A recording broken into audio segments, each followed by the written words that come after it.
Dennis Blake arranged the plaster casts on the folding table in order of discovery, each one labeled with precise coordinates and timestamp. 7 footprints, each telling an impossible story. The first showed a human foot, size 9 men's hiking boot with a distinctive Vibram sole pattern.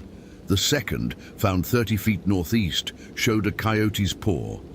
The third showed what appeared to be a barefoot human print, but with the toes spread impossibly wide and an extra digit. The fourth was back to the hiking boot. The fifth showed a bird's talons, far too large for any raptor native to Arizona. The sixth showed the coyote paw again, but this time it was reversed, as if the animal had been walking backward.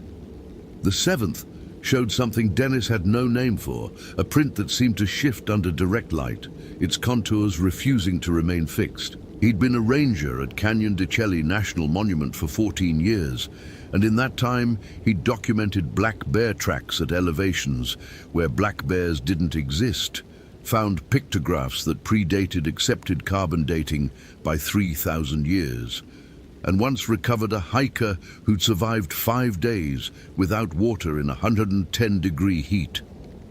Dennis prided himself on finding logical explanations for seemingly inexplicable phenomena. The pictographs had been misdated due to contaminated samples. The bear was a released zoo animal that had wandered.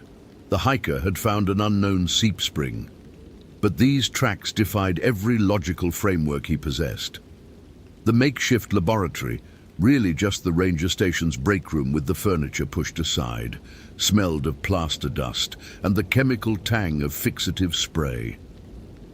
Dennis had set up his digital microscope, his UV light source, his reference materials. On his laptop, he had pulled up databases of every known animal track in the Southwest. Nothing matched. Outside, the September sun was baking the red sandstone cliffs of the canyon to temperatures that made the air shimmer. Inside, the AC unit rattled and wheezed, barely keeping the room at 80 degrees.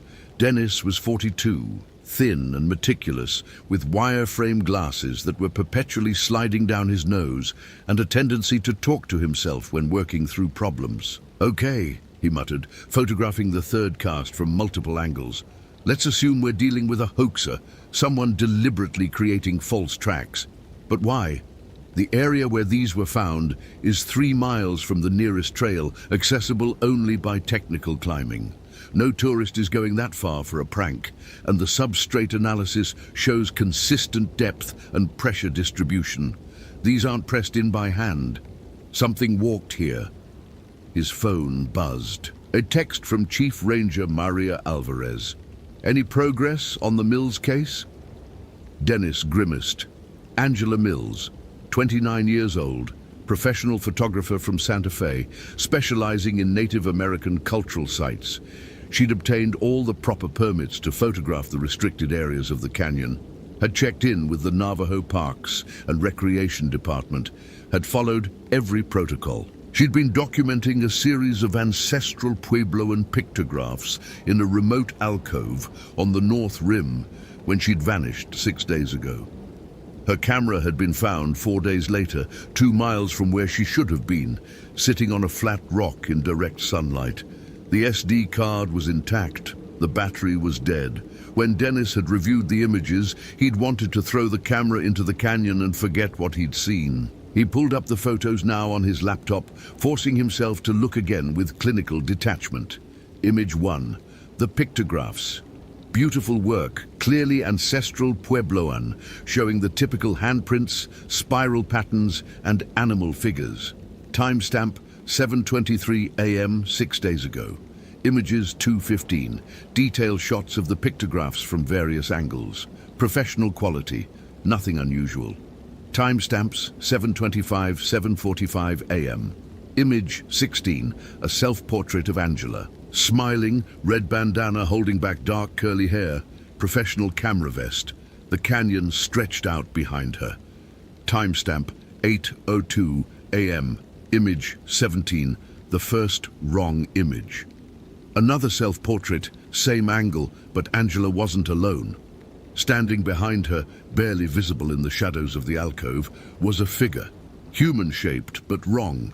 Too tall, arms too long. The face was a blur, as if it had moved during the exposure, but Dennis could make out what might have been eyes, reflective, catching the light like an animal's. He'd shown this image to Maria Alvarez. "Probably another hiker," she'd said, though her voice lacked conviction, "or a lens artifact." Dennis had spent 3 hours analyzing the image. It wasn't a lens artifact. The figure had depth, cast a shadow, occupied physical space. And in the metadata, something odd. The camera had taken this photo in full automatic mode, but the settings made no sense. The ISO was maxed out at 6400 despite bright sunlight. The shutter speed was 1/8000th of a second, impossibly fast. The aperture was f32, stopped down as if photographing something incredibly bright. Image 18, timestamp, 8:04 a.m. Just 2 minutes later, this photo showed Angela's hand held up to the camera, palm out. In the center of her palm was a symbol, drawn in what looked like ash or charcoal. Dennis had sent the image to an anthropologist friend at Northern Arizona University. The response had been terse. "That's not pictographic.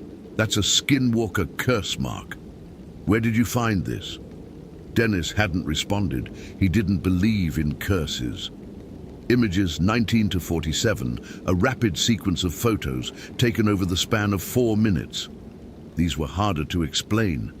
In them, Angela was running. The camera angle was shaky, unfocused, but Dennis could make out the landscape. She was moving down the canyon, away from the alcove. In several frames, he could see her shadow on the red rock. Except the shadow was wrong. It moved independently, sometimes in the opposite direction of her body. In image 32, her shadow had 4 legs. In image 40, the shadow had wings. By image 47, taken at 8:08 a.m., there were 3 shadows cast by one body. Images 48 to 52. These photos were taken from a low angle, as if the camera was on the ground. They showed the sky, cloudless and impossibly blue, and in each photo, circling overhead, was a bird, the same bird, a raven from the silhouette. But the raven appeared in the exact same position in each frame, despite the photos being taken over a span of 30 seconds. Image 53. The camera was moving again, being carried. This photo showed Angela's feet, her hiking boots on red sandstone, and next to them, a set of coyote tracks. The tracks matched her stride perfectly, appearing and disappearing in sync with her footsteps. Images 5473. Pure documentation of impossibility. In these photos, taken over 15 minutes according to the timestamps, but showing light conditions that suggested hours had passed, Angela photographed her own transformation. Her hands becoming paws, her shadow detaching from her body entirely and walking away. Her reflection in a puddle, showing something with antlers. A close-up of her eyes, the pupils vertical slits like a cat's. The final image, number 74, was taken at 9:47 a.m. It showed the canyon from a high vantage point, at least 300 feet up on the cliff face. No human could have climbed there in that time frame. The photo was perfectly focused, professionally composed. And in the bottom right corner, Dennis could just make out what looked like a paw, not human, not quite canine, resting on the rock. After that, nothing. The camera's battery had died or been turned off, or simply stopped recording reality as Dennis understood it. "These aren't real," Dennis said aloud, for perhaps the 100th time since seeing the images. "They can't be real. Photo manipulation, digital artifacts, some kind of elaborate hoax." But the metadata didn't lie. The images had been taken in camera with no post-processing. The EXIF data was clean, showing no signs of tampering.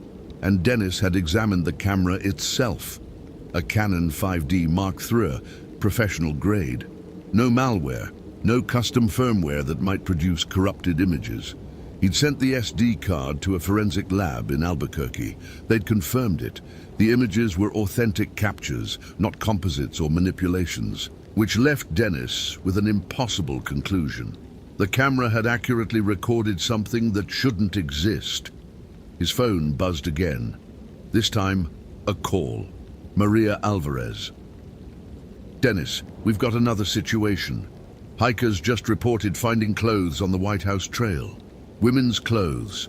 They matched the description of what Mills was wearing." Dennis felt his stomach drop. "I'm on my way." The White House Trail was one of the few paths in Canyon de Chelly accessible without a Navajo guide. It descended 600 feet from the canyon rim to the floor, winding past the iconic White House ruins. Popular with tourists, well-maintained, heavily trafficked. Not the kind of place where people vanished. Dennis made the hike in 40 minutes, moving fast despite the heat. The sun was directly overhead now, turning the canyon into a furnace. The sandstone radiated stored heat, making the air feel solid. He passed a group of tourists heading up, their faces red and sweating. The clothes were arranged on a flat boulder near the ruins themselves, laid out with almost ceremonial precision. Dennis recognized them from Angela's permit photo.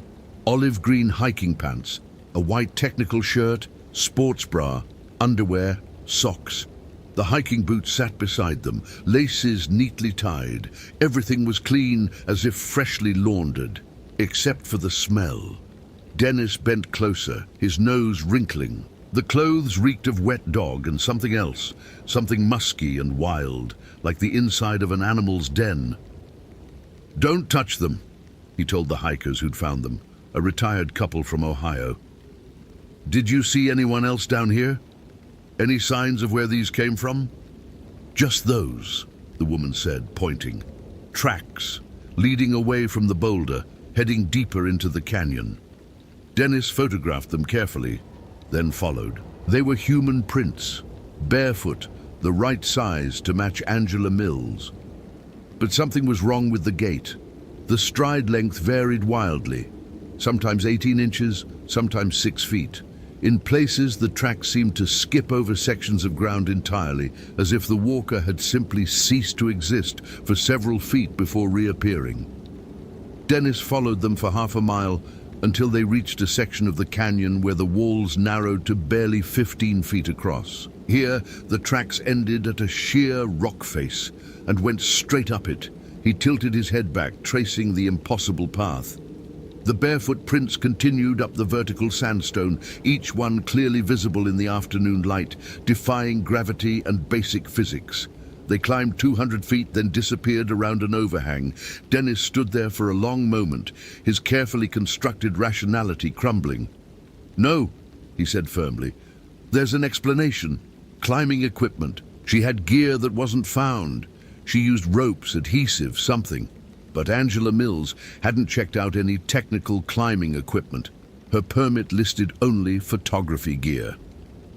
Dennis turned and nearly walked into a man standing 3 feet behind him. He hadn't heard anyone approach. The man was Navajo, elderly, his face a topographic map of wrinkles. He wore traditional turquoise and silver jewelry, dusty jeans, a plaid shirt. His eyes were dark and knowing. "You're Dennis Blake," the man said, not a question. "Yes, I know who you are. I'm Thomas Begay. I used to guide in this canyon before my knees gave out. I know every inch of this place. I know its secrets." "Mr. Begay, I'm in the middle of an investigation." "You're in the middle of something you don't understand," Thomas interrupted. "That woman, the photographer, she went where she shouldn't have gone. Photographed things that don't want to be photographed. The pictographs. She had permits, not the pictographs. The alcove where she went, that place is forbidden, has been for generations. There are sites in this canyon that we don't preserve, that we don't protect, that we don't show to outsiders. Places we deliberately let erosion claim, because some things should be forgotten." Dennis felt irritation rising. Mr. Begay, I appreciate your cultural concerns, but I'm trying to find a missing person. She's not missing. She's changed. Thomas fixed him with those dark eyes. You've seen the photographs. You know what I'm talking about. Yi Naldlushi, Skinwalker. She's walked the path now, whether she meant to or not.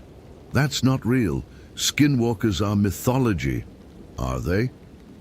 Thomas gestured at the footprints going up the vertical wall. Explain that with your science. Explain the photographs. Explain how she left her clothes behind and walked away on bare feet through a 100-degree desert without dying of exposure. Dennis opened his mouth and closed it again.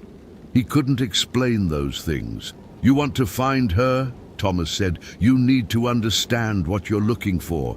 Yinald Lushi. They're witches, rangers who broke the taboos, who performed forbidden ceremonies, usually involving the death of a close family member. They gain the ability to wear skins, to transform, but they're not invincible. They're still partially human, and they're always hungry. Not for food, for life, for energy, for the heat that lives in living things. This is folklore. You keep using that word like it means not true. Thomas smiled without humor. Folklore just means old truth. Knowledge passed down because it kept people alive.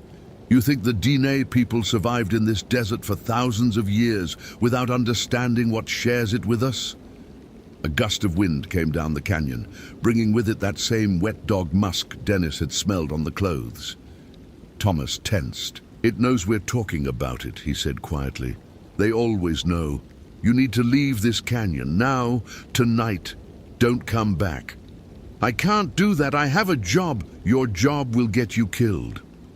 Thomas turned and started walking back toward the trail, over his shoulder. Don't go into the side canyons after dark. Don't follow sounds that might be voices. And if you see an animal watching you, really watching you, with intelligence, run. Don't look back. Just run. He disappeared around a bend in the trail, leaving Dennis alone with the impossible footprints. That night, Dennis did what he always did when faced with inexplicable phenomena. He researched. He sat in his small apartment in Chinle, laptop open, reading everything he could find about Skinwalker legends.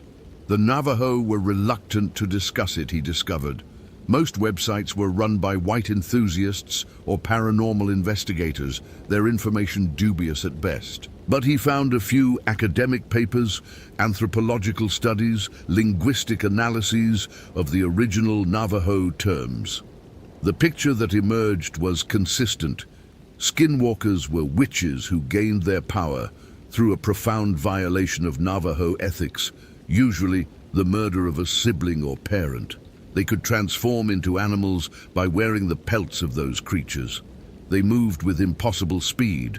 They could mimic human voices. They fed on the living in ways that weren't clearly defined, but always resulted in wasting sickness or death.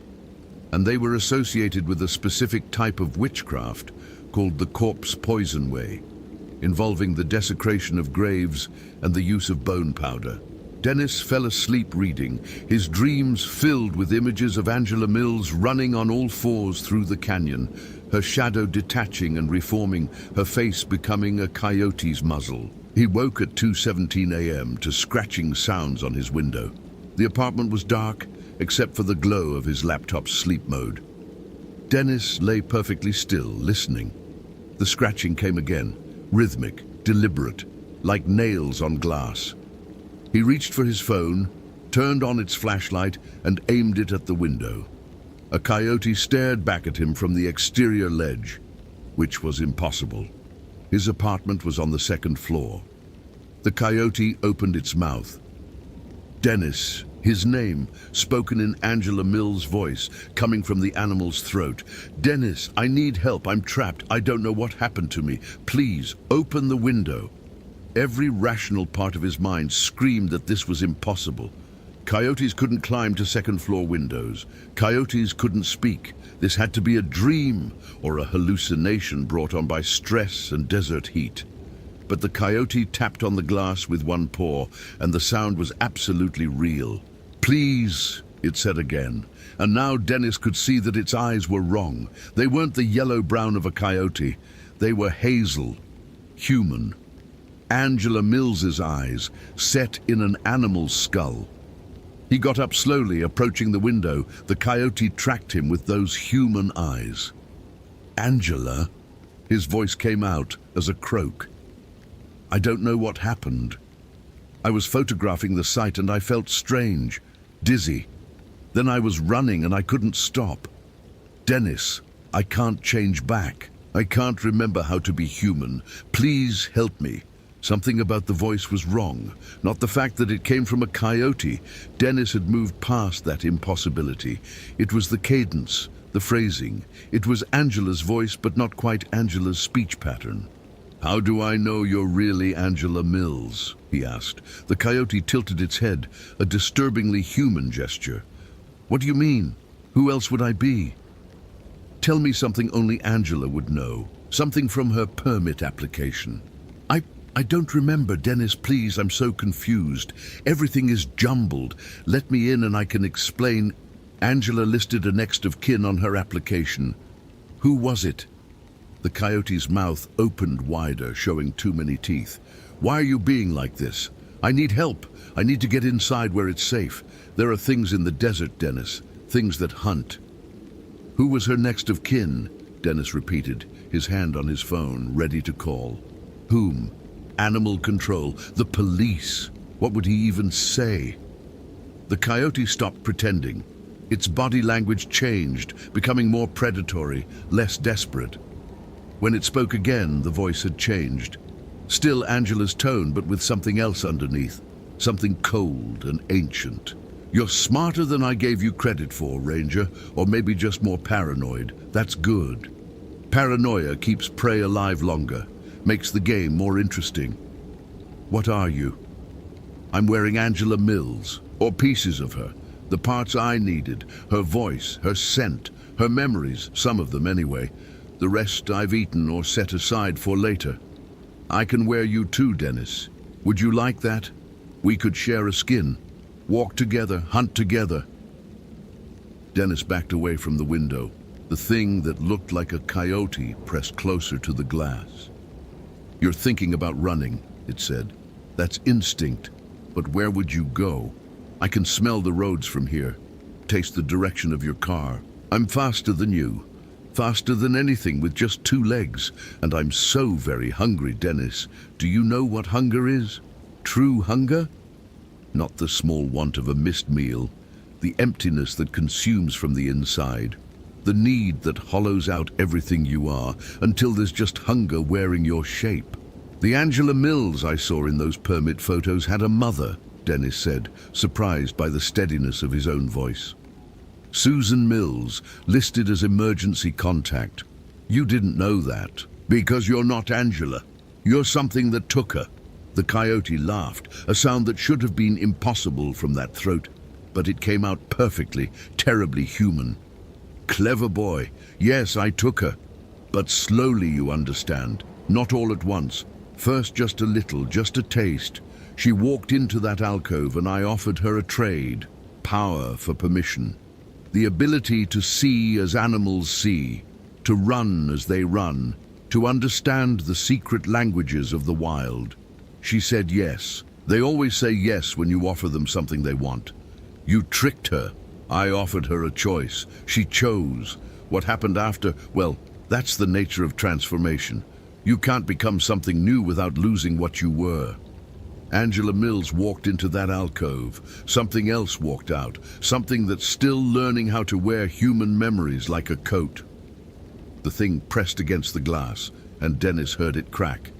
"Last chance, Dennis. Open the window. Let me in. I'll make it quick, or I can make it slow. I can peel away pieces of you over days, wear your face while you watch, show you what you look like from the outside as you disappear from the inside. The choice is yours." Dennis grabbed his car keys and ran. He made it to his truck, started the engine, and was pulling out of the parking lot when something landed on the hood.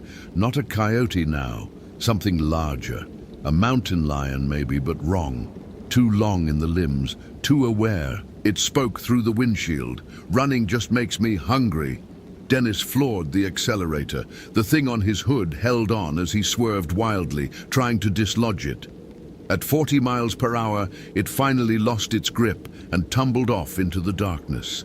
In his rearview mirror, Dennis saw it stand, not like a cat, like a person wearing a cat's body as a costume that didn't quite fit. He drove to the ranger station, called Maria Alvarez, and tried to explain. She listened without interrupting, which was either a good sign or a very bad one. "Dennis," she said when he finished, "I'm going to say something you're not going to like, but I need you to listen. The Navajo Nation police have been investigating parallel to us.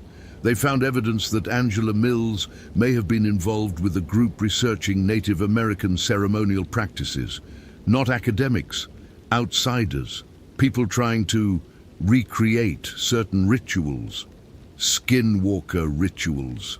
A long pause. "Yes. You believe it? You believe she actually became something?"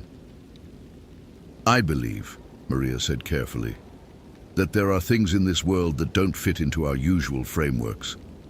And I believe that Canyon de Chelly has been sacred and forbidden in equal measure for a reason. The Navajo police have asked us to suspend the search. They're bringing in a specialist, someone who deals with these situations.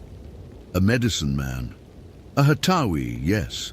He'll arrive tomorrow. Until then, Dennis, I need you to stay away from the canyon. Stay in public places. Don't go anywhere alone." Dennis spent the rest of the night in the ranger station, all the lights on, doors locked. He dozed fitfully in an office chair, jerking awake at every sound. Dawn came slowly, the darkness giving way to purple and orange. Dennis stepped outside as the first rays hit the canyon rim. The air was already warming, promising another scorching day. Something was different. It took him a moment to realize what. All the birdsong had stopped. The usual morning chorus of ravens and canyon wrens was absent. The silence was total. Then he saw them. Animals emerging from the canyon. Dozens of them. Coyotes, ravens, jackrabbits, lizards, even a pair of bobcats. They moved in a coordinated mass, flowing like water over the landscape. And they were all headed directly toward the ranger station. Dennis backed toward the door. The animals stopped at the edge of the parking lot, forming a perfect semicircle. They didn't make a sound. They just watched. Then they all opened their mouths and spoke in perfect unison, in Angela Mills' voice. "You can't hide from someone who wears the world as a skin." A truck pulled into the parking lot, a battered pickup with Navajo Nation plates. An old man got out, moving with surprising speed. He wore traditional clothing and carried a bundle wrapped in red cloth. Thomas Bigay. He looked at the assembled animals, at Dennis, and nodded as if this was exactly what he'd expected. "Get inside," he told Dennis. "Now." Dennis didn't argue. Together, they retreated into the ranger station. Thomas unwrapped the bundle, revealing several items.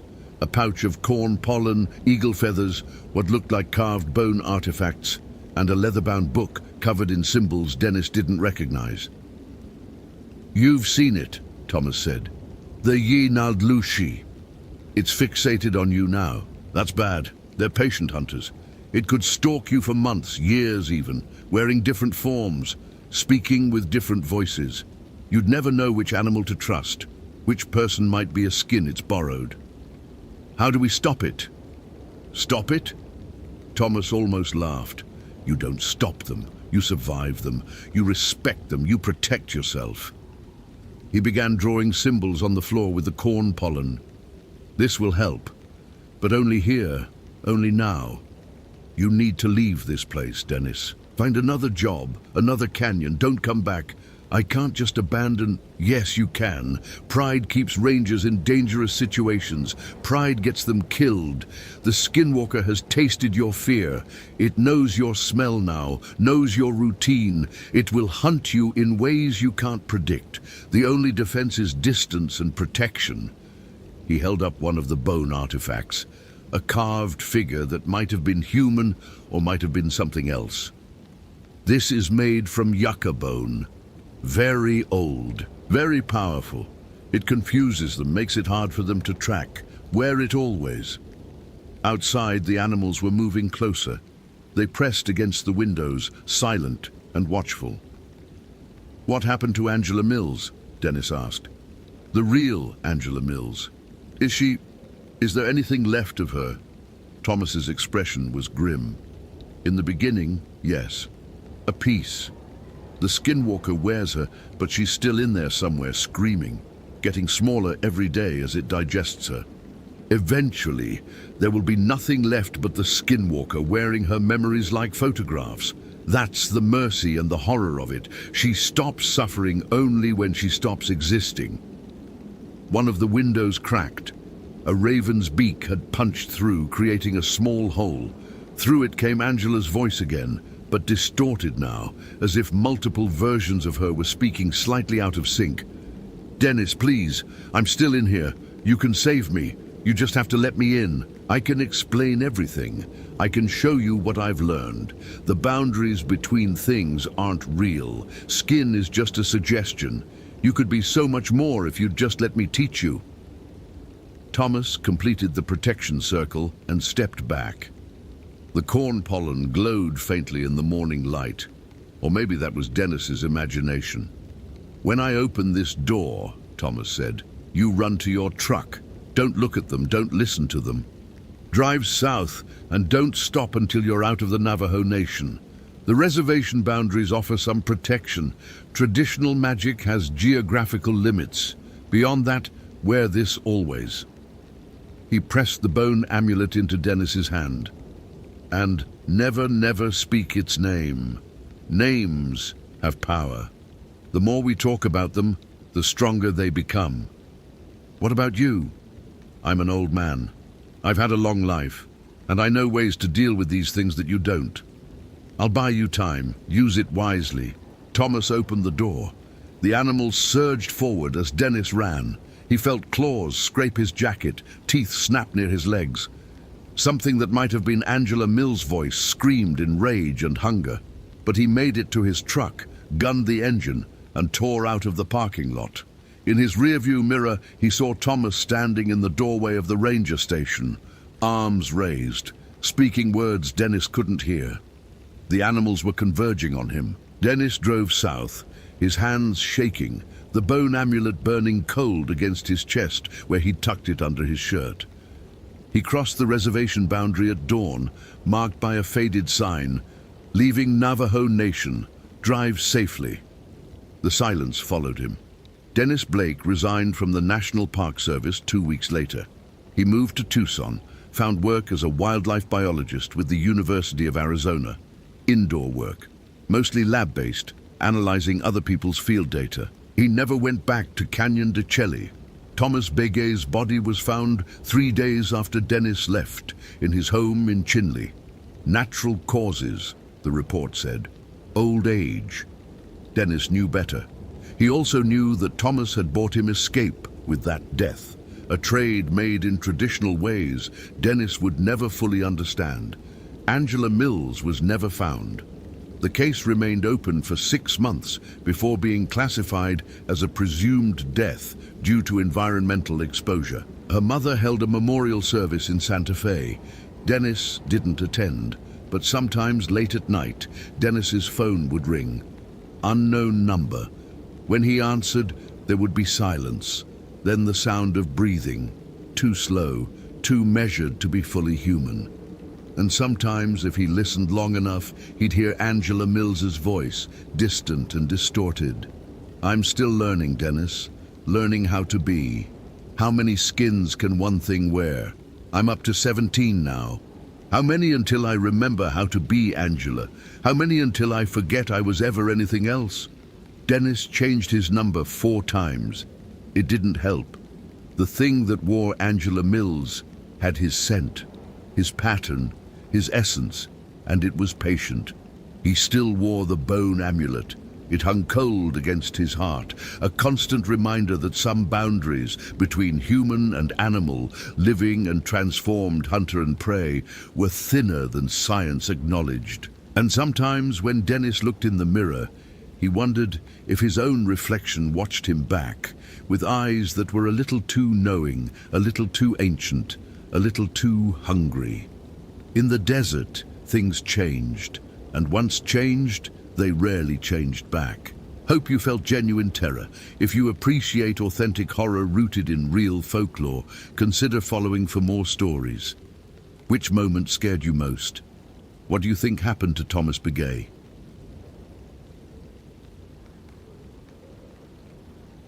The bathroom mirror reflected someone Stephanie Walsh barely recognized anymore. She gripped the sink's edge with both hands, knuckles white, trying to force oxygen into lungs that had forgotten how to process air properly. 5 years. 5 years since she'd watched Rachel fall, since she'd heard the rope snap with that sound like a gunshot, since she'd screamed her partner's name into the void of Yosemite's granite walls and received only echoes in response. 5 years.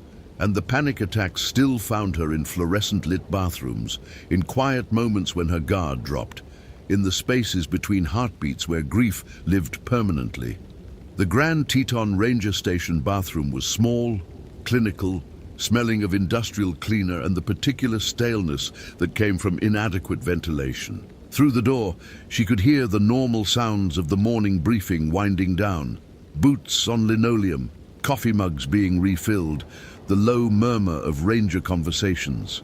July 2008. High season. The backcountry would be crowded with hikers, climbers, families chasing the American wilderness experience with inadequate preparation and unlimited optimism. Stephanie counted her breaths. 4 in, hold 7, 8 out. The technique her therapist had taught her. Rachel had been 29. They'd been partners for 3 years. Lovers for 2, planning to leave the Park Service and open a guide company together. The rope had been rated for £3,000. It shouldn't have failed. The investigation found a microscopic manufacturing defect, a weakness invisible to inspection, a tragedy born from pure statistical impossibility. Sometimes Stephanie thought the impossibility was worse than deliberate malice. At least malice you could hate. Impossibility just was, cold and indifferent as stone. Her radio crackled, making her flinch. All units be advised we have a 1078. Request for assistance, backcountry sector 7. Ranger Santiago reporting possible stalking incident. Alaska Basin area. Stand by. Stephanie's hands went numb. Amber Santiago, 23 years old. Graduated from Colorado State with a degree in wildlife biology 3 months ago, hired as seasonal ranger because the Park Service needed bodies during peak season, and she'd aced every test they'd thrown at her. Eager, intelligent, reminded Stephanie painfully of Rachel, not in appearance but in that particular quality of fearless enthusiasm that the wilderness hadn't beaten out of her yet. Stephanie had been assigned as her field training officer, had spent the past 6 weeks teaching her the same skills she'd once taught Rachel: route finding, emergency medicine, how to read weather patterns in the mountains' faces, how to stay calm when tourists panicked, had carefully maintained professional distance while simultaneously becoming more invested than she'd been in anything since Rachel died. And now Amber was calling for help. The radio crackled again. Following me. It's been following me since... Static consumed the transmission. Not an animal. Something's wrong with... More static. Then Amber's voice, higher pitched, breaking. Stephanie, if you're listening, I'm... A sound came through the radio that turned Stephanie's blood to ice water. Not quite a scream. Something worse. A sound of pure instinctive terror that predated language, that came from the part of the human brain that remembered being prey. then silence. Stephanie was through the bathroom door before conscious thought caught up with action. The main office held 6 rangers, all frozen, staring at the dispatch console where the transmission had originated. Chief Ranger Tom Brennan, 58 and weathered as the mountains themselves, held the mic with the careful grip of someone trying to squeeze hope from plastic and electronics. "Santiago, come back. Amber, do you copy?" Dead air. "All units, we have a possible 1033, Ranger in distress. Last known position." He checked the GPS tracking system. "Alaska Basin, approximately 11.3 miles from trailhead, elevation 10,200 feet. Santiago was conducting solo wildlife survey, scheduled return 1700 hours. Stephanie checked her watch. 09:47. Amber had been out there since dawn. "I'm going," Stephanie said, her voice steadier than she felt. Brennan looked at her with eyes that had supervised too many rescue operations, that knew the statistical difference between rescue and recovery. "Walsh, you're not cleared for solo backcountry response. Protocol requires a minimum 2-hour assembly time for SR team. Amber might not have 2 hours. We don't know what we're dealing with. She said something was following her. Could be a grizzly, could be a stalker, could be she's injured and disoriented. You go in alone, and we could end up with 2 rangers down." Everything Brennan said was correct. Stephanie knew this, knew the statistics, the procedures, the careful risk assessment that kept rangers alive in environments designed to kill humans. Knew that her PTSD, her history, her ongoing therapy were all documented in her personnel file with recommendations for limited high-stress assignments. But she also knew the sound Amber had made in those final seconds of transmission. Knew it intimately, because she'd made that same sound 5 years ago watching Rachel fall. "I can reach Alaska Basin in 4 hours if I push hard. I've got the training, the equipment, and I'm the only one here who knows that terrain from when I worked Yellowstone's backcountry." That was a slight exaggeration. The Tetons were different from Yellowstone's geography, but true enough. "Give me a radio check every 30 minutes. If I don't respond, then you send the full team." Brennan studied her for a long moment. Other rangers had gathered, 6 faces showing various combinations of concern and calculation. They all knew her history. Most had probably read the incident report from Yosemite, the one that detailed in clinical language how Ranger Stephanie Walsh had been unable to prevent her partner's death due to equipment failure beyond her control. 4 hours to reach her position, Brennan said finally. "Radio check every 30. You miss 1 check, I'm pulling you out and sending in the team. And Walsh," he waited until she met his eyes, "don't be a hero. If the situation is beyond your capacity to handle alone, you radio immediately. That's an order." Stephanie nodded, already mentally cataloging what she needed. Extended first aid kit, emergency shelter, extra water, high-calorie food, rope, harness, her personal climbing gear. The Alaska Basin Trail was brutal. 11 miles of elevation gain from valley floor to high alpine basin, crossing multiple ecological zones, exposed to weather that could shift from pleasant to deadly in 30 minutes. 20 minutes later, she was moving. The trailhead started deceptively gentle, winding through lodgepole pine forest along Teton Canyon's floor. Tourist families posed for photos near the wilderness permit board, their laughter bright and unconcerned. Stephanie pushed past them without acknowledgement, settling into the ground-eating pace that came from 2 decades of backcountry work, not quite running but faster than hiking, a sustainable rhythm that consumed miles while conserving energy for whatever waited at the destination. The forest gave way to steeper terrain, the trail switching back on itself, climbing. Stephanie's pack, loaded with emergency equipment, weighed 38 pounds. She barely noticed it. Her body had learned long ago to treat weight as extension of self, to move with the pack rather than against it. At 2 miles, the forest thinned. At 3, it disappeared entirely, replaced by the exposed alpine environment where only the hardiest vegetation survived. Krummholz trees twisted by wind, alpine wildflowers in their brief explosive summer, expanses of talus where nothing grew at all. The Teton Range rose around her in formations that made human concerns feel microscopic. Grand Teton itself at 13,775 feet, Middle and South Teton flanking it. Cathedral Group's jagged peaks cutting the sky like broken teeth. Beautiful, magnificent, utterly indifferent to human life. Her radio check at 30 minutes went smoothly. At 60 minutes, she was breathing hard but making good time. The trail followed Death Canyon, named with the frontier's characteristic bluntness, before branching toward Alaska Basin. Despite the name, the canyon was popular with experienced hikers, offering dramatic views and challenging terrain without requiring technical climbing skills. Stephanie had been here twice before, both times in her Yellowstone days when she'd occasionally worked joint operations with Teton Rangers. She remembered the basin itself as spectacular, a high-altitude bowl ringed by peaks, dotted with alpine lakes, home to pikas and marmots and the occasional mountain goat. Beautiful in summer, deadly in winter, the kind of place that demanded respect and punished carelessness with absolute efficiency.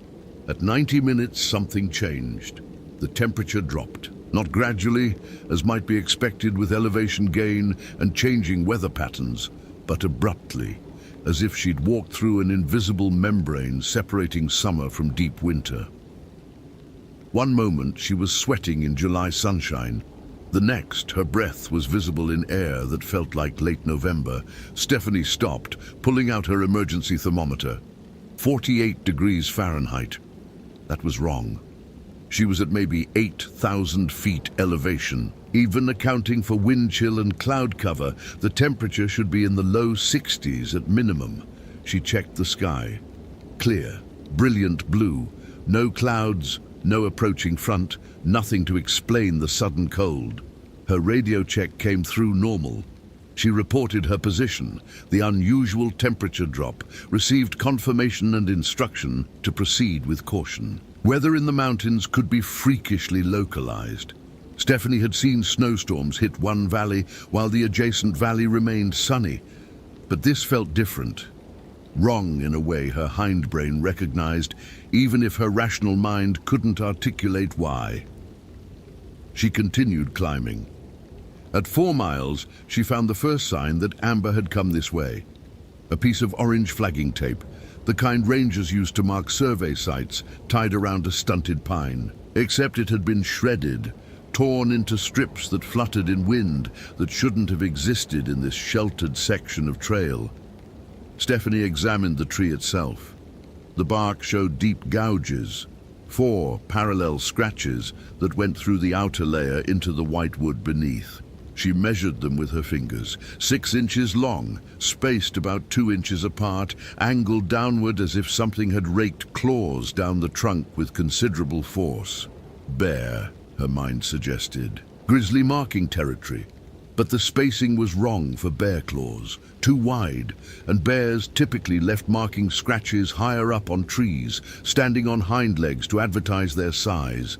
These marks were at shoulder height for a human, maybe 6 feet off the ground. She photographed them with her digital camera, bulky 2008 technology that felt inadequate compared to what she knew would come in future years, and continued. The cold intensified. By 5 miles, frost-coated exposed rocks despite the sunshine. Stephanie's breath came in white clouds, her fingers going numb inside her gloves. This was impossible. Thermodynamically impossible. The sun was shining directly on her. She should be warm, should be fighting heat exhaustion, not hypothermia. At 6 miles, she found Amber's pack. It lay in the middle of the trail, dumped rather than set down, its contents partially spilled.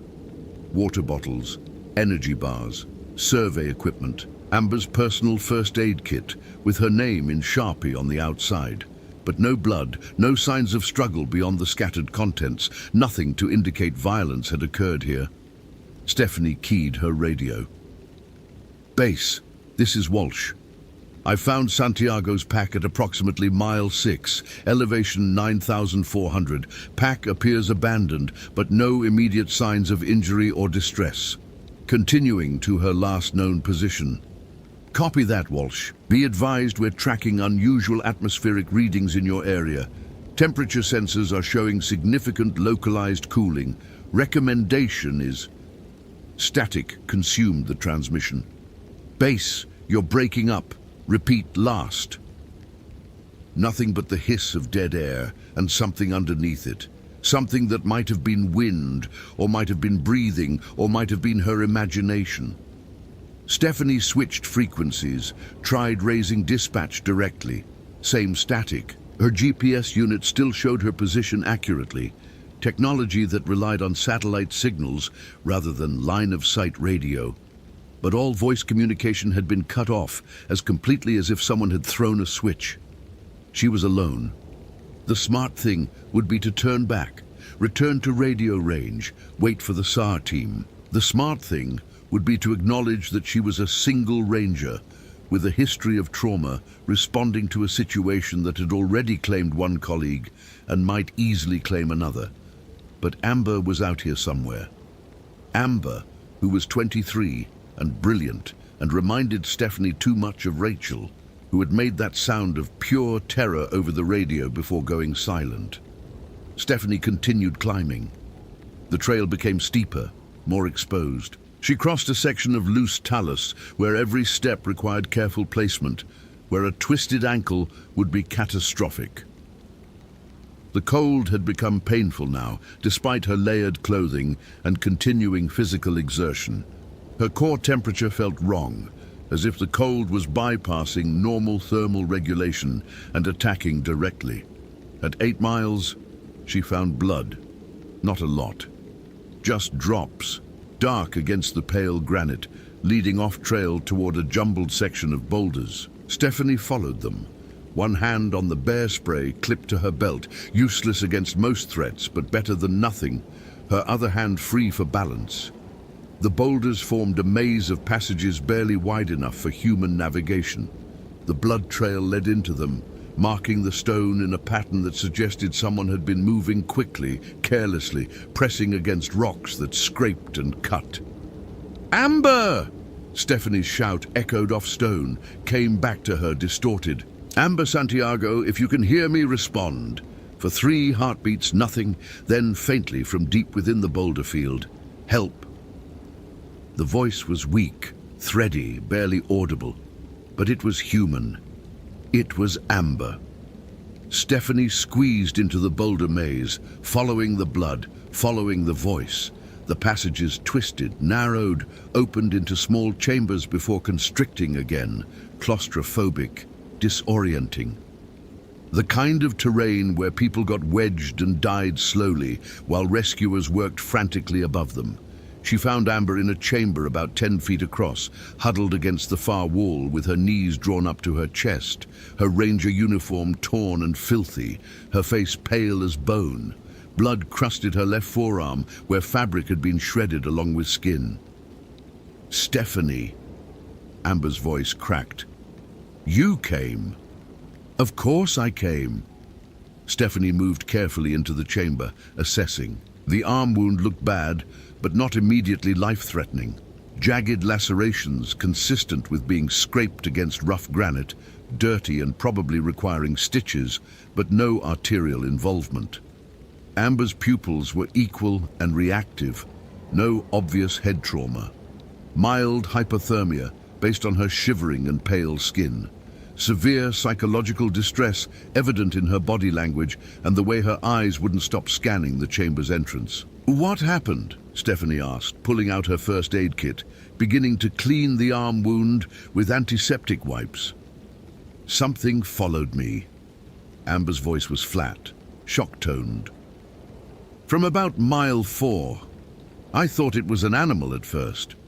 Heard something moving parallel to the trail, just out of sight, but animals don't follow hikers for miles." They spook and run, or they ignore you, or they approach directly if they're dangerous. This stalked me, deliberately, intelligently. Did you see it? Glimpses, through the trees. It moved wrong, Stephanie, too fast, too fluid, and the cold started, like it brought winter with it. Stephanie wrapped the arm wound with gauze, her hands working automatically while her mind processed Amber's description. Stalking behavior, unnatural cold, movement that violated normal kinetic expectations. These were not typical wildlife characteristics. These were... She stopped that thought before it fully formed. Focus on immediate concerns. Stabilize Amber. Get back to radio range. Report.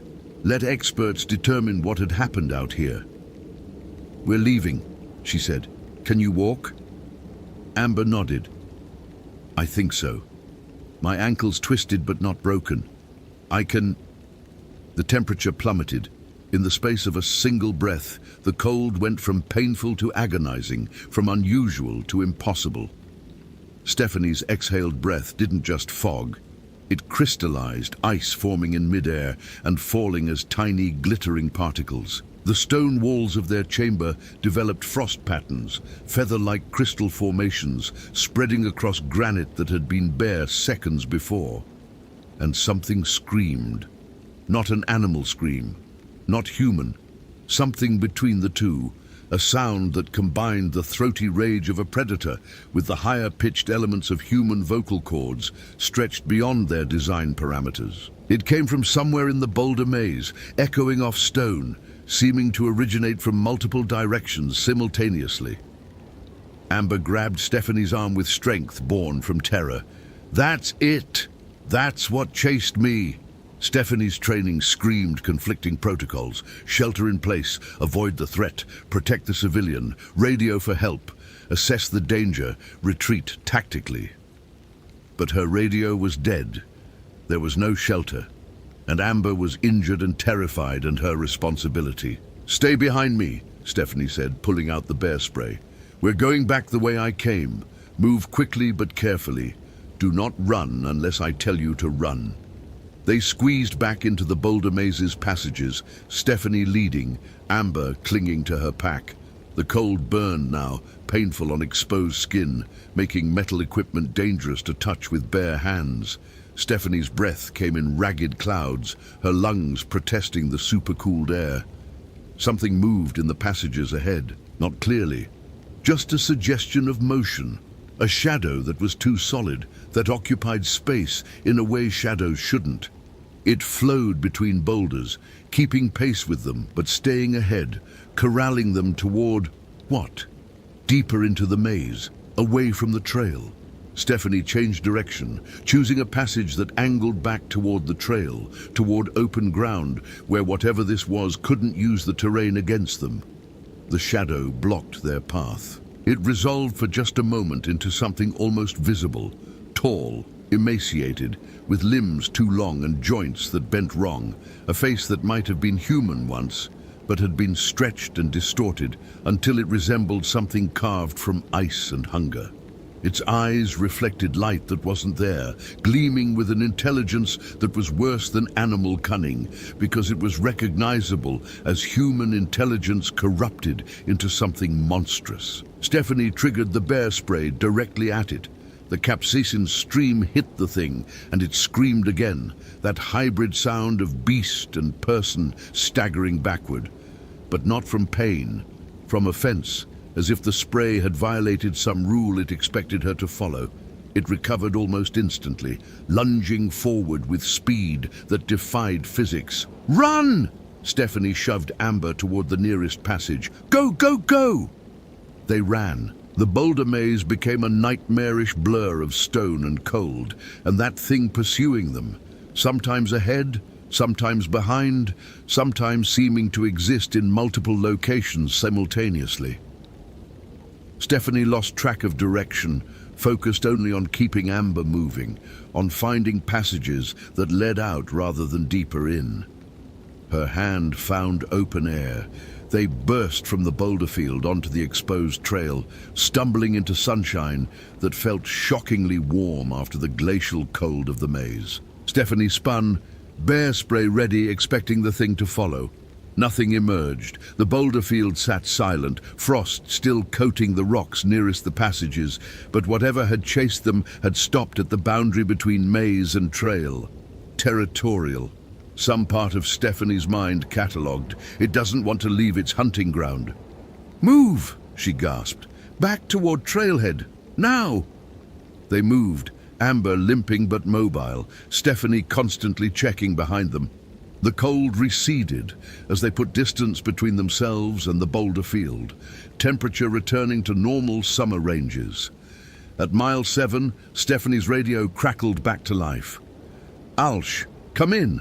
Walsh, respond!" She grabbed the radio. "This is Walsh. I have Santiago. We're mobile, descending approximately mile 7, requesting immediate evacuation and medical support at trailhead." "I copy that. Are you injured? What's your status?" "Santiago has moderate lacerations and possible mild hypothermia.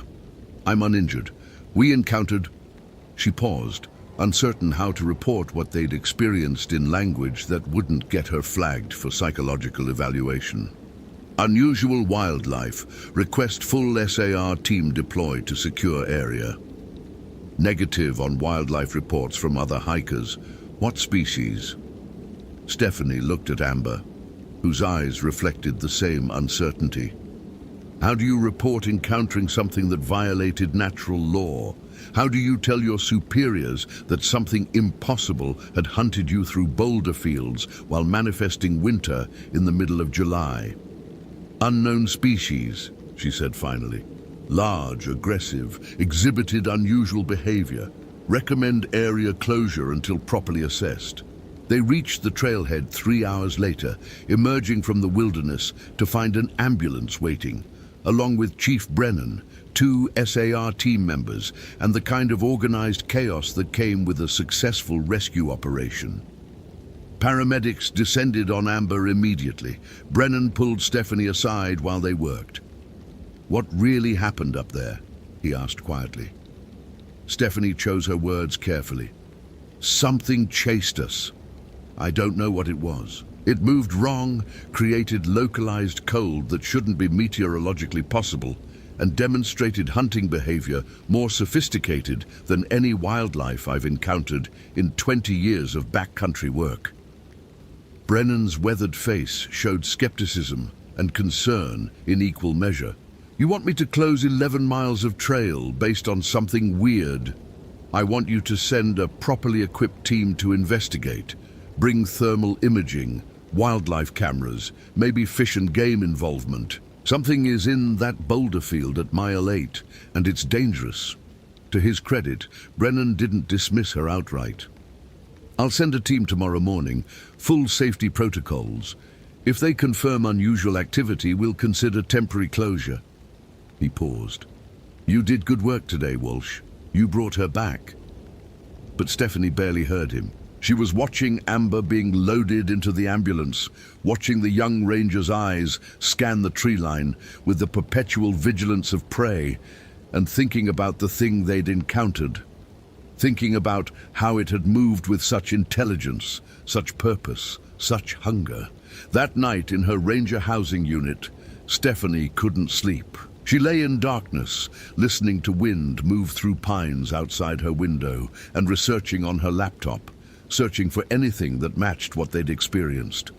Most results were useless tourist folklore about Bigfoot and urban legends. But eventually, she found references to Algonquian mythology, to stories of the Wendigo, a malevolent spirit of winter and starvation that transformed humans into monsters, that embodied insatiable hunger, that hunted in the deep wilderness and left cold in its wake.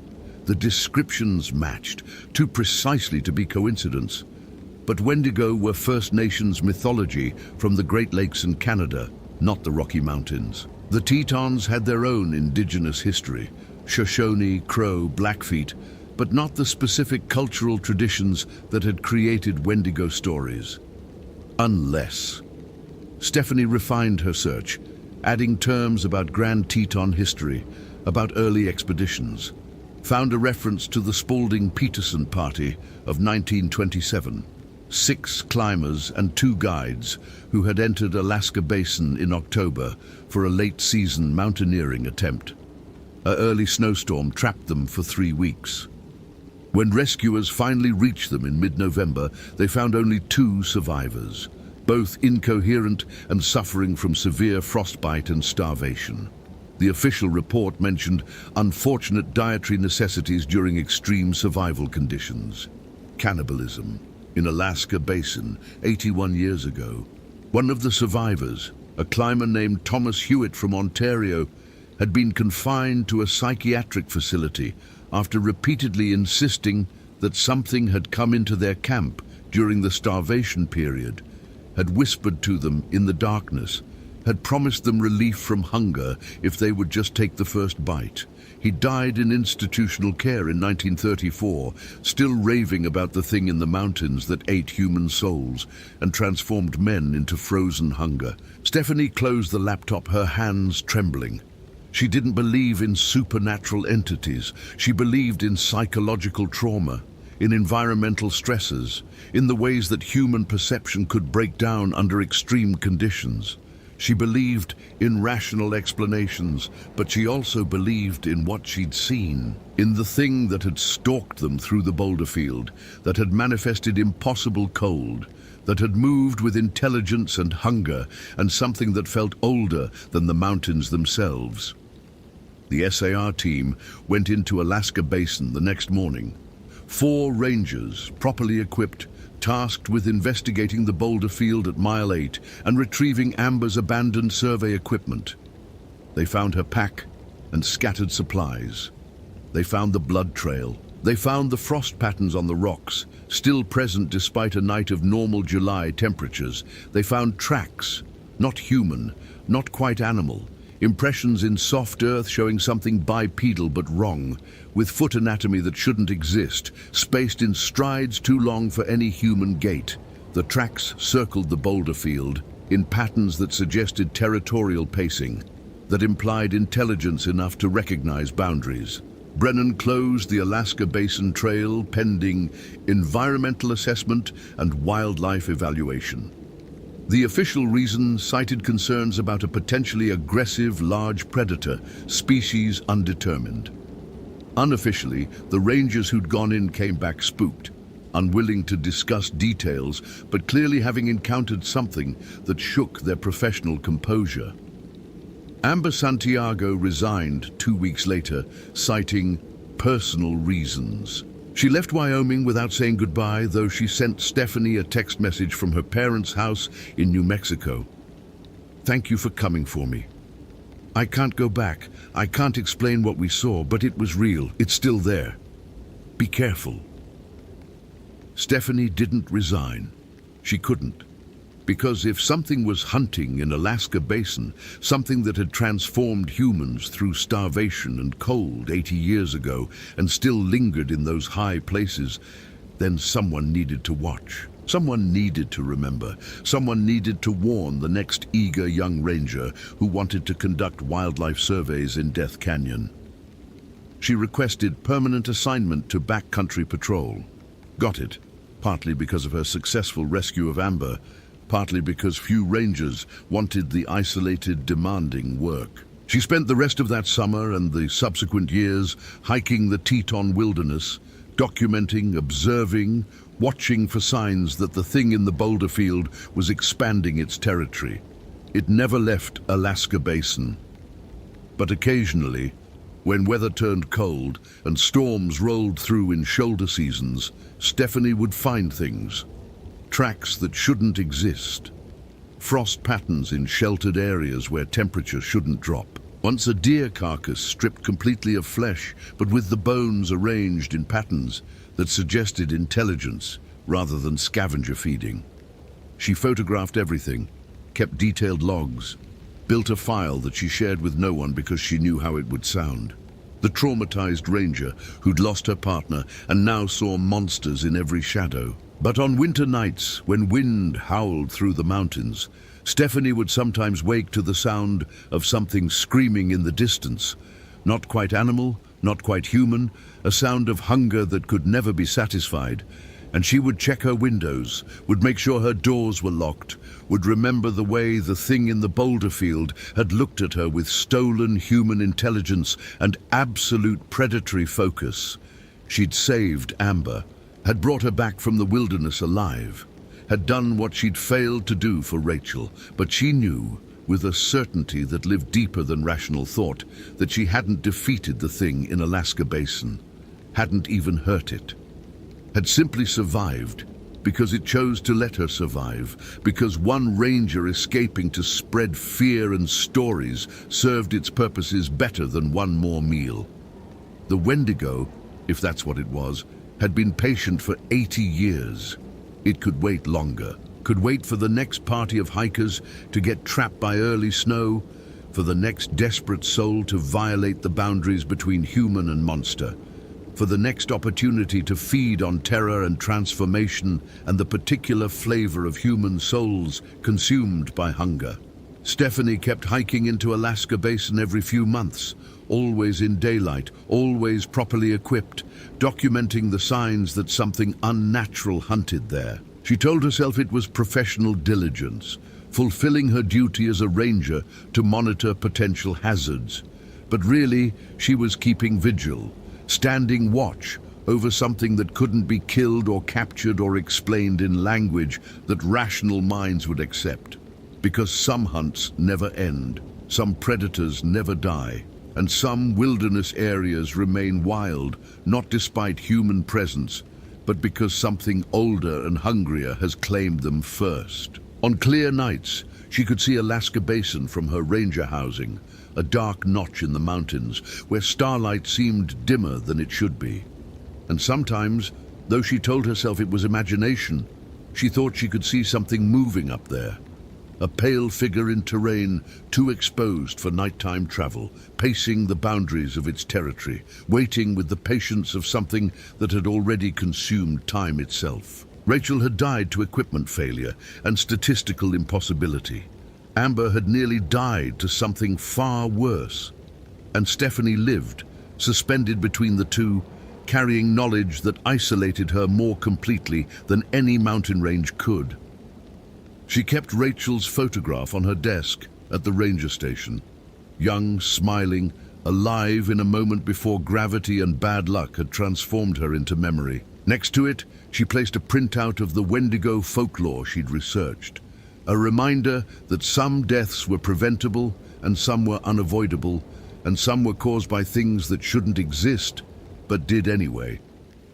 The Teton Range rose outside her window, magnificent and indifferent, holding secrets in its high basins that predated human language. And somewhere in those secrets, in the boulder fields of Alaska Basin where frost formed in July and screams echoed on windless nights, something waited, hungry, patient, still hunting.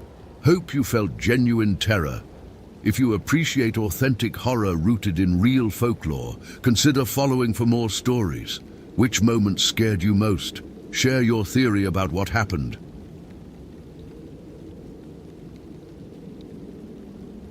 Stephen Torres woke to his son screaming. The sound pulled him from sleep with the violence of a drowning man breaking the surface. One moment he was dreaming about his late wife's laugh. The next he was running down the hallway of their ranger housing, heart slamming against his ribs, his 11-year-old's terror echoing off the log walls. He hit the light switch. Nothing happened. Power was out again, third time this week. The Olympic Peninsula's constant rain played havoc with the electrical lines. "Dad!" Jamie's voice cracked on the word. "Dad, there's someone in my room!" Stephen grabbed the mag light from the hall table and burst through Jamie's door, sweeping the beam across the small bedroom. Empty.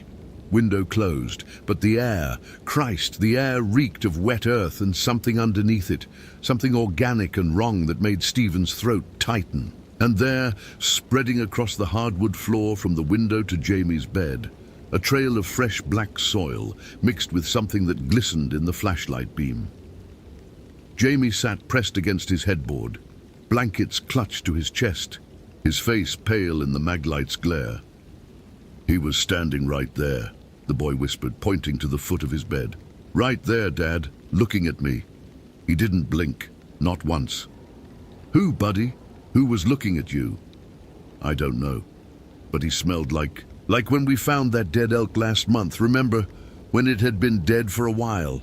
Stephen's hand found the light switch instinctively, even though he knew the power was out. His mind was cataloging details with the trained efficiency of 15 years in law enforcement. The soil trail was too fresh, still damp. The window was latched from the inside. They were on the second floor of the ranger housing, no tree branches close enough to reach, no ladder outside. The muddy footprints were adult-sized, barefoot, and they stopped at the bed. Just stopped, as if whoever made them had simply vanished, or climbed in with Jamie. Stephen crossed to the window, examining the glass. On the outside surface, at eye level, muddy fingerprints. 5 of them pressed against the pane with enough force to leave smears. Stephen's flashlight beam revealed something else that made his stomach drop. The prints were on the outside of a second-story window, but the angles were wrong. The fingers had been pointing downward, as if whatever made them had been hanging upside down against the glass, looking in. "Get dressed," Stephen said, keeping his voice steady for Jamie's sake. "Pack a bag, we're going to the station." "It's 3 in the morning. I don't care. Move." While Jamie dressed, Stephen checked the rest of the house. More soil traces in the hallway, a few on the stairs leading to the front door, which stood slightly ajar, despite Stephen's certainty that he'd locked it before bed. He always locked it. Ever since Kelly died 2 years ago in the car accident, he'd been obsessive about locks and smoke detectors and having an emergency plan. Single father paranoia, his fellow rangers called it. Now, staring at the open door and the trail of grave dirt leading inside, he wondered if paranoia had been justified all along. His cell phone showed 3:17 a.m. and no signal, standard for this part of Olympic National Park, where mountains and rainforest created dead zones that even the best towers couldn't penetrate. Stephen's ranger housing sat on the edge of the Hoh Rainforest, one of the most isolated postings in the park system, surrounded by 140 inches of annual rainfall and trees that had been growing since before Columbus. Beautiful during the day, suffocating at night.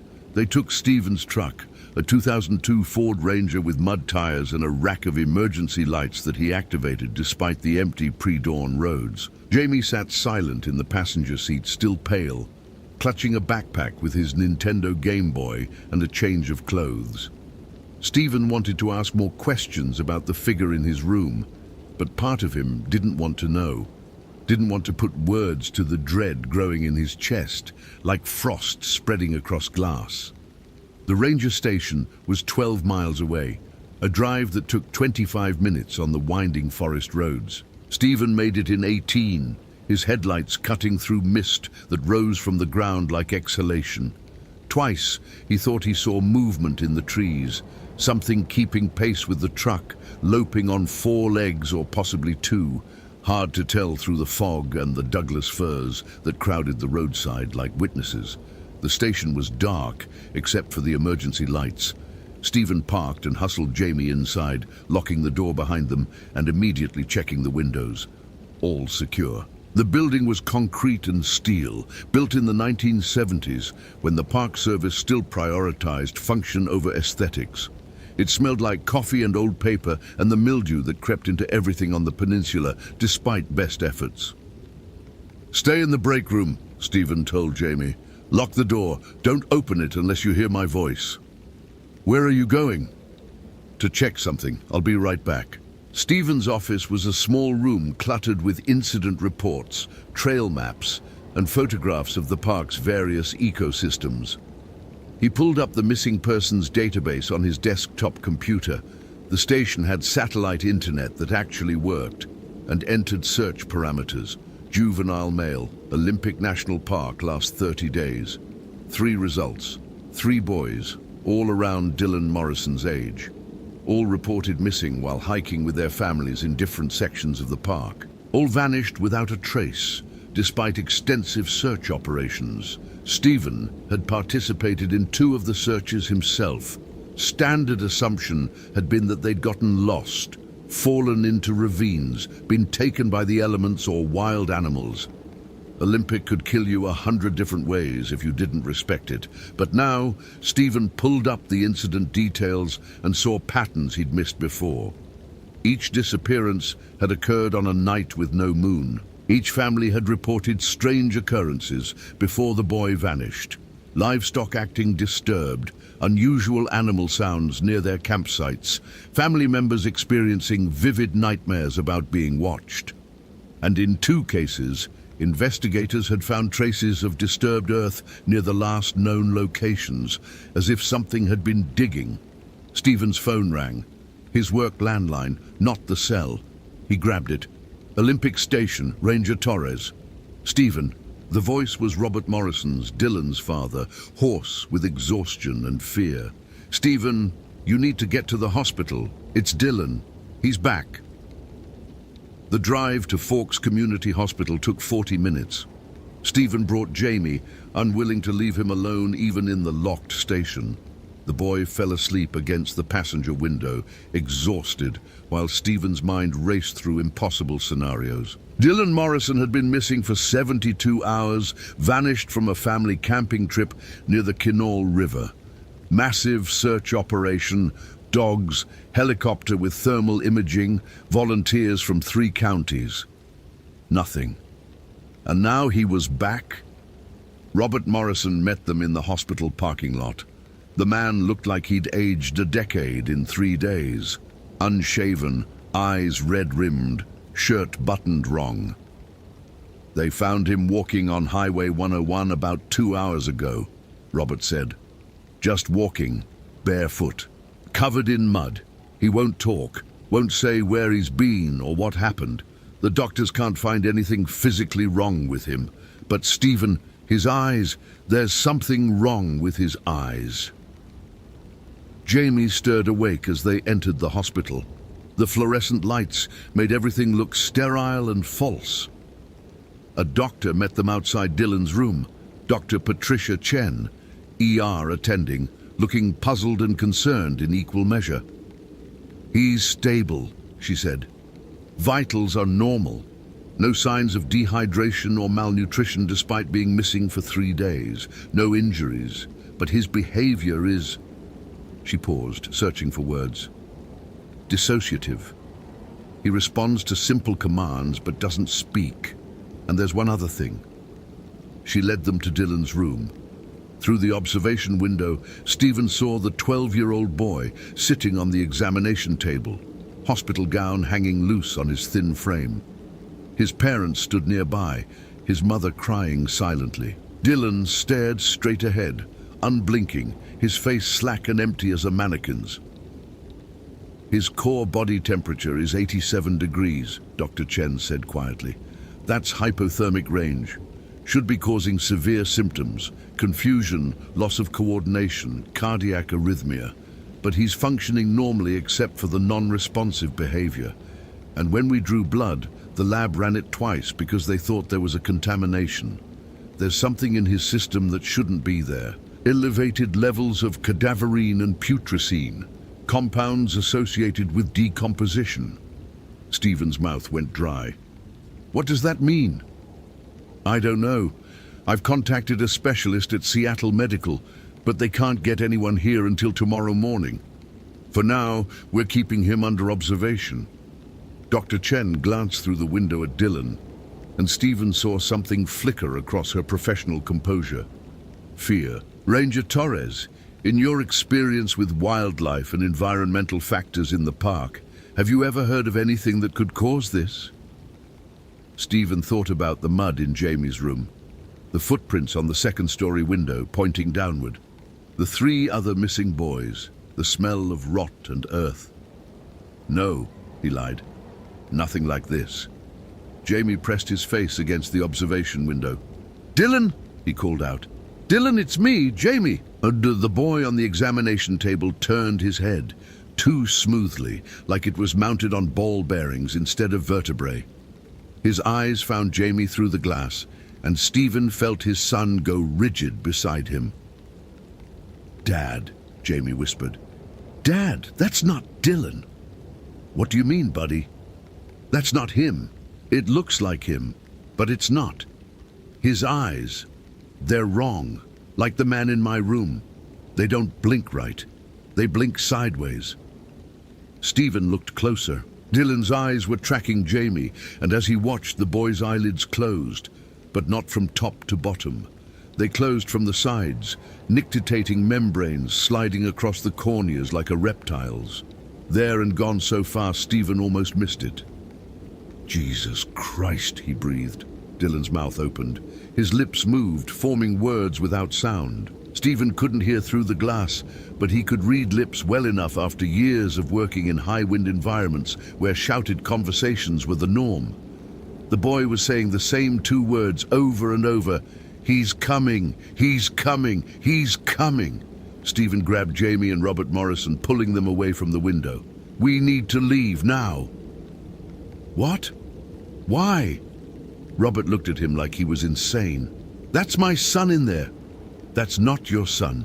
Stephen's ranger training warred with his rational mind, the part that insisted this was impossible, that there had to be a logical explanation. But he'd seen too much in the past few hours to cling to logic. "Something's wrong. Something's very wrong, and we need to get somewhere safe." The lights went out. Emergency generators kicked in after 3 seconds, bathing the hospital corridor in red emergency lighting. Through the observation window, Dylan's room was dark, except for the exit sign above the door. Stephen could see the boy's silhouette, standing now, facing the glass. His eyes reflected the red light like an animal's, twin coins of crimson shine.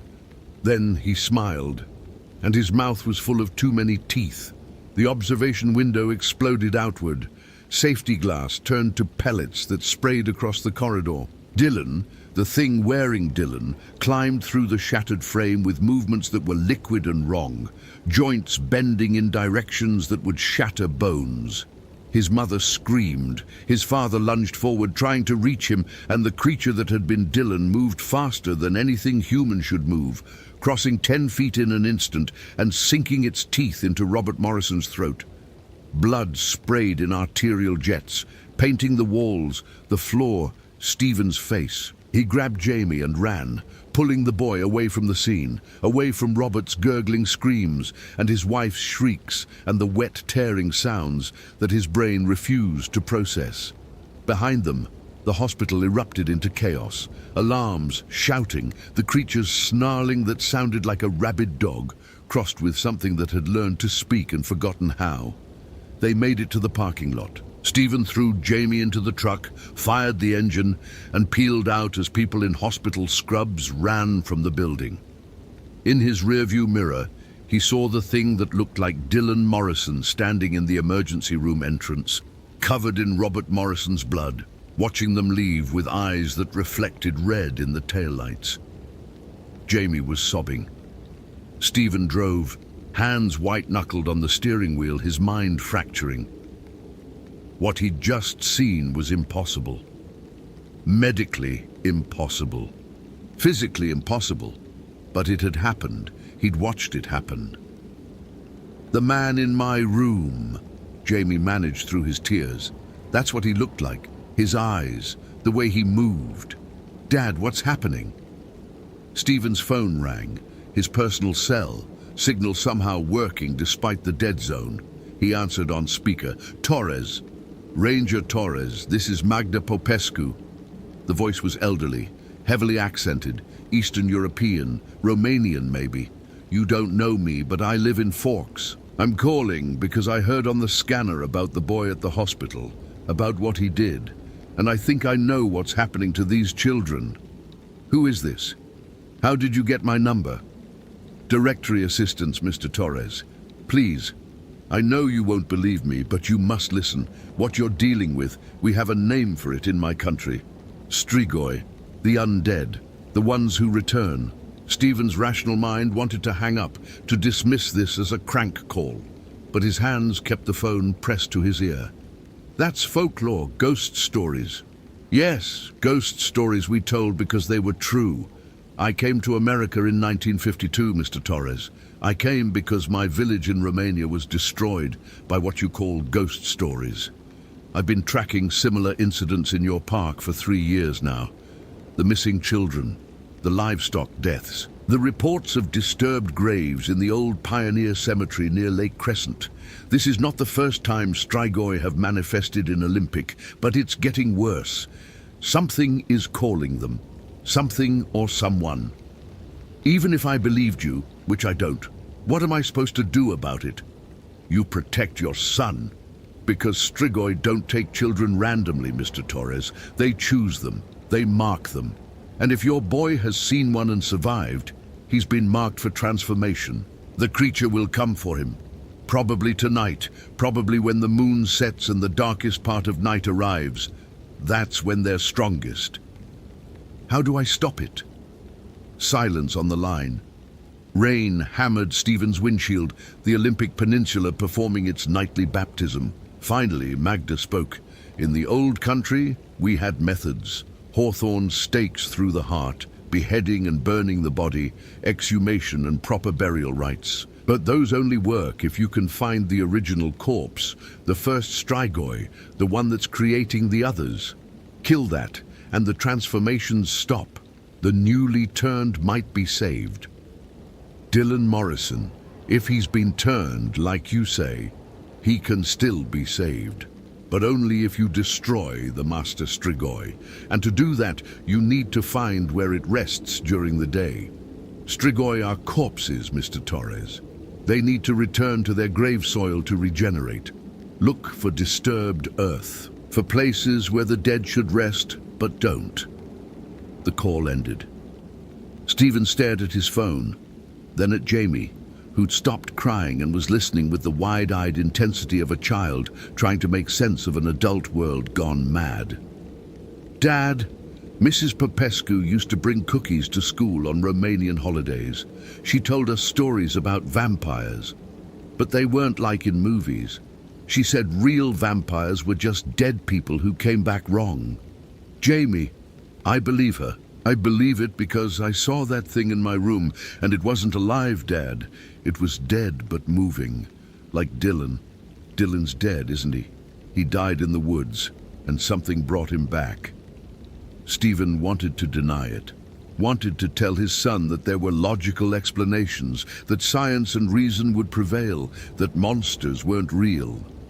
But he'd watched a 12-year-old boy tear out a man's throat with inhuman strength and speed. He'd seen the blood, smelled the death, felt the wrongness radiating from Dylan's transformed body, like heat from a fire.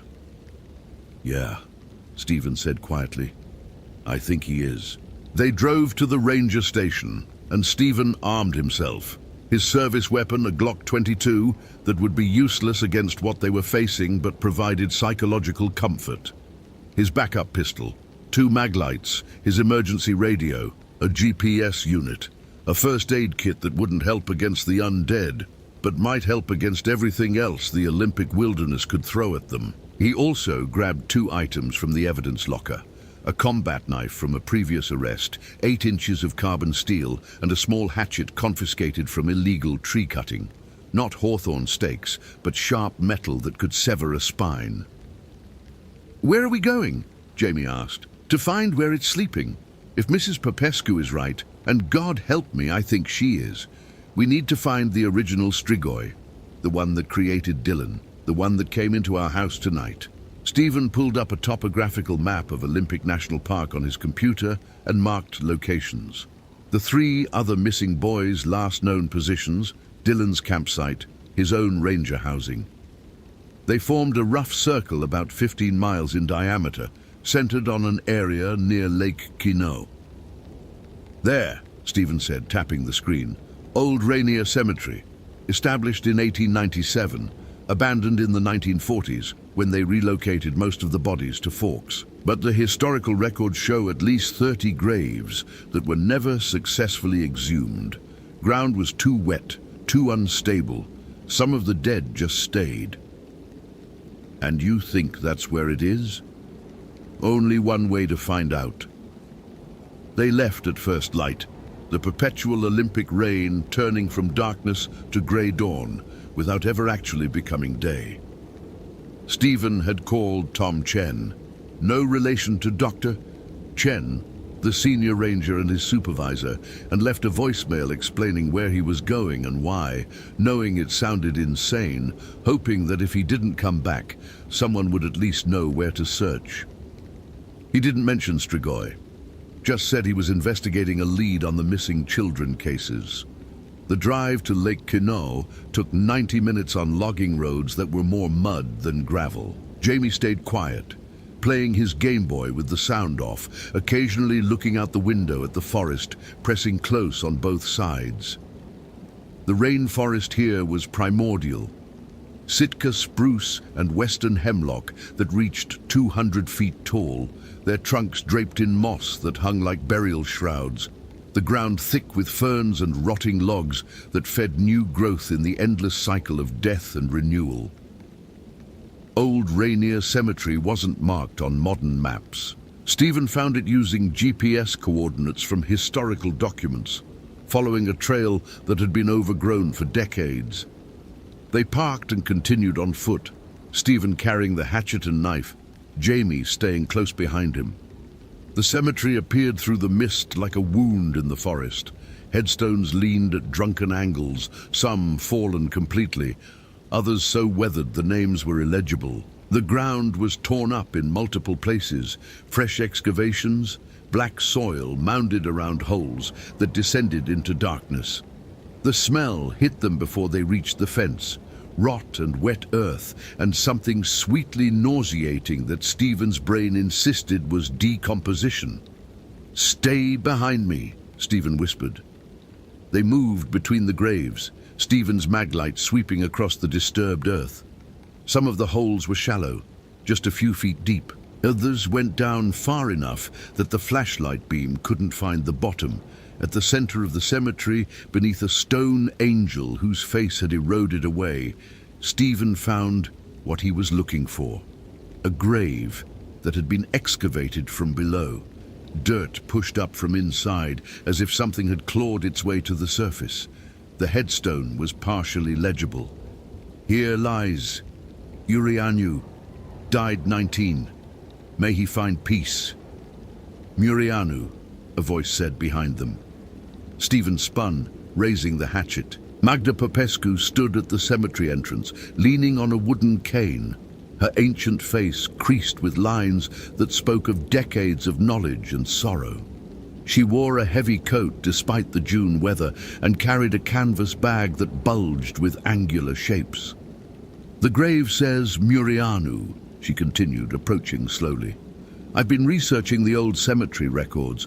Nicolae Murianu, Romanian immigrant, died in 1903 under suspicious circumstances. The local doctor noted unusual post-mortem changes in his report. The body remained too flexible, showed no rigor mortis, appeared to have moved in the coffin after death. Classic signs of Strigoi transformation. But this was America, and nobody believed in such things, so they buried him anyway. And now he's awake," Stephen said. "Now he's awake, and hungry, and creating others like him." Magda reached into her bag and produced 3 wooden stakes, their tips carved to wicked points. "Hawthorne, I've kept these for years, hoping I'd never need them. But I've been watching the patterns, Mr. Torres, the missing children, the animal deaths. I knew it was only a matter of time. How do we kill it? We find it in its daytime rest. We stake it through the heart. We remove the head. We burn both separately." She handed him the stakes. "Simple in theory, difficult in practice because Strigoi are cunning. They hide, they set traps. And if we fail, if we allow it to wake and transform before we finish the ritual, we die." Jamie gripped Stephen's sleeve. "Dad, I don't want to do this. Neither do I, buddy. But if we don't, that thing comes for you tonight, and I won't let that happen." They descended into the excavated grave. Stephen first, then Jamie, then Magda, moving with surprising agility for her age. The tunnel beneath the casket angled sharply downward, following what might have been an old animal burrow, or might have been something the Strigoi had dug itself over decades of nocturnal activity.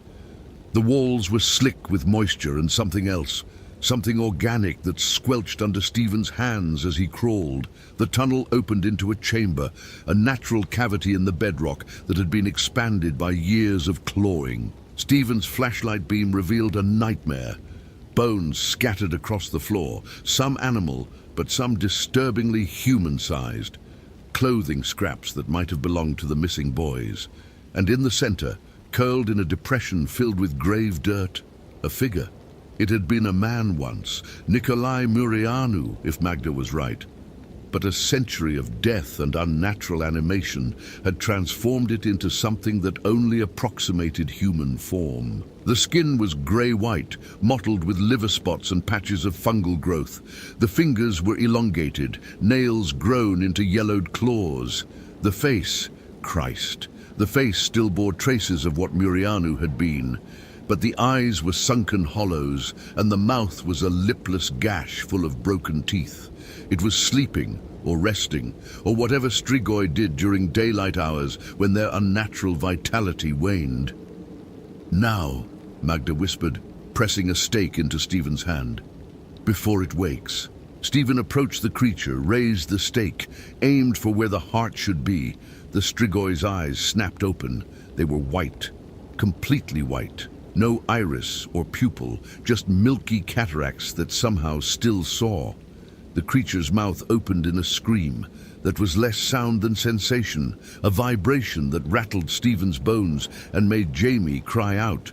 It rose with impossible speed, knocking Stephen backward, the stake flying from his hand. Magda lunged forward, driving her own stake toward the creature's chest. It caught her wrist with one clawed hand, twisted, and Stephen heard bones snap. The old woman gasped, but didn't scream, kicking at the Strigoi's legs, trying to create distance. Stephen grabbed the hatchet from his belt and swung. The blade bit into the creature's shoulder, cutting through desiccated muscle and scraping bone.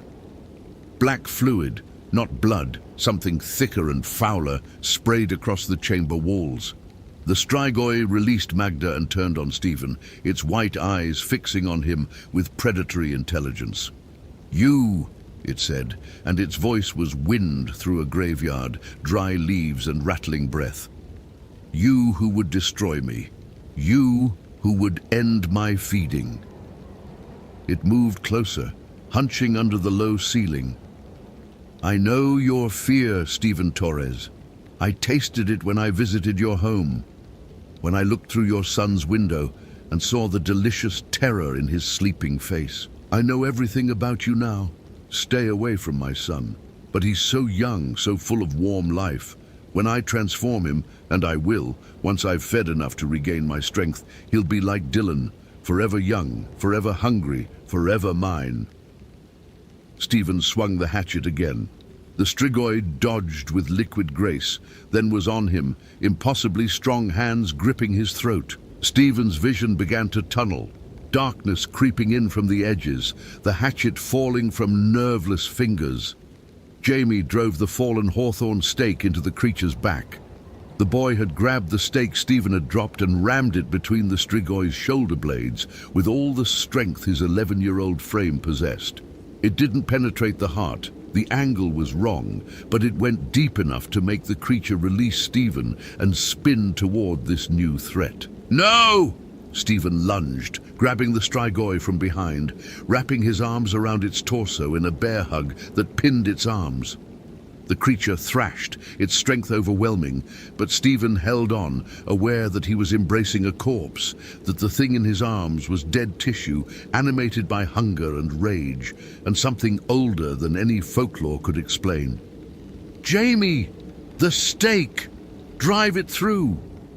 The boy understood. He grabbed a second stake from where Magda had dropped it, positioned the point over the Strigoi's chest, and slammed his palm against the blunt end. The wood punched through desiccated skin and ribs that cracked like dry branches. The creature screamed. that same bone-rattling scream, and bucked in Stephen's grip with enough force to throw them both to the ground. Stephen felt the Strigoi's body seize, felt it stiffen, felt the unnatural vitality drain like water from a broken vessel. The white eyes dimmed, the clawed hands went slack, and Nicolae Mureanu became what he should have been a century ago, just a corpse, finally at rest. Magda struggled to her feet, cradling her broken wrist. Quickly, we must finish it. Head and heart separated and burned, or it might regenerate. Udi, they didn't have the tools to behead it properly, so Stephen used the hatchet, making a mess of what should have been surgical, but managing through repeated blows to sever the spine and separate the head from the body. Jamie threw up in the corner of the chamber, and Stephen didn't blame him. He wanted to do the same. They wrapped both pieces in the tarp Stephen had brought and hauled them to the surface. The rain had stopped. First break in the weather Stephen had seen all week. They piled deadwood and fallen branches in the cemetery's center, placed the Strigoi's remains on top, and used the emergency flares from Stephen's truck to ignite it. The fire burned hot and fast, consuming the century-old flesh with greedy flames that crackled and popped as moisture and other fluids boiled away. As the fire burned, Stephen's radio crackled to life, Tom Chen's voice urgent. "Torres! This is Chen. Respond immediately.